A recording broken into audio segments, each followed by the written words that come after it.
গতকাল আমরা গেছিলাম হলি ফ্লোতে।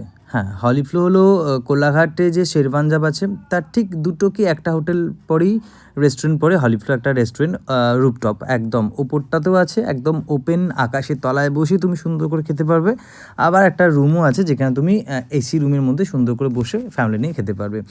এইটা আমরা গেছিলাম বৌদির থ্রুতে, কারণ বৌদি আমাদেরকে একটু ট্রিট দিচ্ছিলো, কারণ বৌদির জন্মদিন, বৌদি বিবাহবার্ষিকী, সেই সব নিয়ে অনেকগুলো ট্রিট দেওয়া বাকি ছিল। তো বৌদি বলে চলো একদিন যাবো, একটু ভালো জায়গায় যাবো, কি একটু রাতের ডিনারটা করে আসবো সবাই মিলে।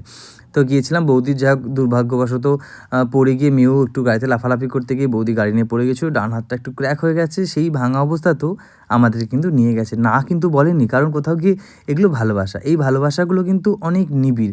আর যাবার পর ওখানে গান চলছিল, মেয়ের ইচ্ছে হয়েছিল যে আঙ্কেল আমাকে একটুখানি ডান্স করাও না, তো সেই জন্য ও ডান্স করছিল, এই হাতটা ঘুরে যতটুকু ডান্স করে। আর ও তো পাগলি, কারণ ও এতটাই অ্যাক্টিভ একটা বাচ্চা যে যাকে তাকে আনন্দ করে, আনন্দে মানে দুঃখে থাকলেও সে আনন্দে চলে আসবে, এরকম একটা ব্যাপার। আর এটা ছিলাম আমি। সকলকে নিতে নিতে আমাকেই দেখাও না, তোমাদের অনেক লোকের অনেক রকমের কমেন্ট আছে যে দাদা তোমাকে দেখাও না। তো যাই হোক দেখিয়ে দিলাম। আর এই পান্ডাটাকে দেখে বেশ ভালো লাগছে, সেটাও তোমাদের সাথে শেয়ার করলাম। খুব মজা করেছি ওই দিন।